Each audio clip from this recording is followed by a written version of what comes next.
స్తోత్రం స్తోత్రం స్తోత్రం స్తోత్రం స్తుతి స్తుతి స్తుతి స్తుతి స్తుతి స్తుతి స్తుతి స్తుతి అయా నీకు అసాధ్యమైనది ఏదీ లేదయ్యా, నీ సమస్తం సాధ్యమే ప్రభువ. అయ్యా మొదటి నుంచి చివరి వరకు కన్యనాయ నువ్వే మా తోడే ఉండి ప్రభువ. అయ్యా నీ సువార్త దేశం బయట నుంచి అయితే అయ్యా ప్రభా నీకే కొద్ది స్తోత్రాలు చెల్లిస్తూ మా ప్రభు ఏ తిరుగుతున్నాం తండ్రి. అయ్యా పాట ఎందుకు వాక్యం సహాయం చేయమని దేవానికి కొద్ది స్తోత్రాలు చెల్లిస్తున్నాం తండ్రి. ఎంత మంచి దేవుడు యేసయ్యా,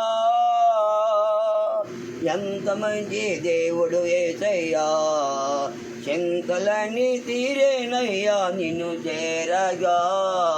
ఎంత మంచి దేవుడు యేసయ్యా. దేవుని స్తోత్రం. వాక్యంలో వెళ్దాము. ఈ దినమతి ఏర్పరచబడిన సన్నవారు ఏస్తూ సన్నవారు నిర్మించు రాష్ట్రాలు అయిపోయిన పేతురు గారు మైదవోలో. Phone number 9959197977208427.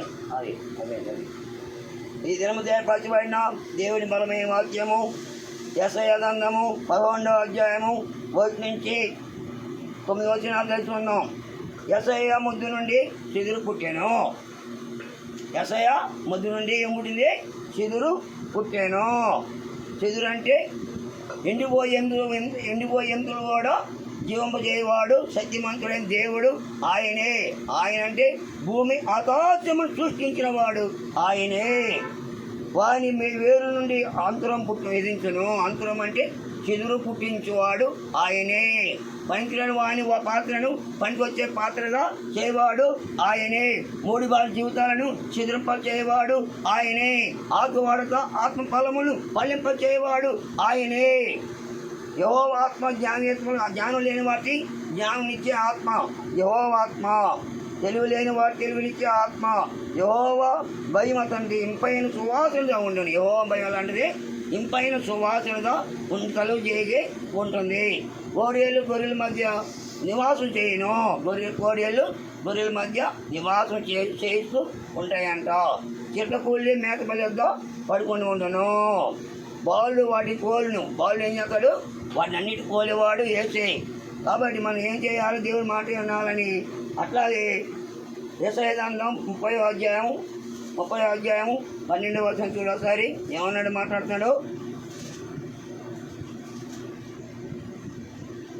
30వ అధ్యాయం 12వ వచనంలో, అందుచేతను ఇశ్రాయేలు యొక్క పరిశుద్ధ దేవుడు. ఎవరి దేవుడైనా?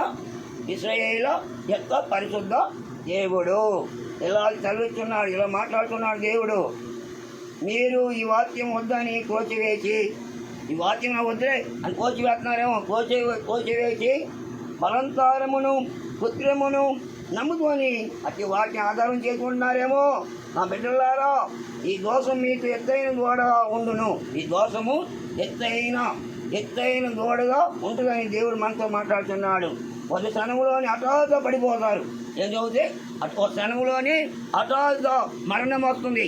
ఏ సమయం ఇస్తుందో మనకు తెలియదు, ఏ స్టోరీయో మనకు తెలియదు.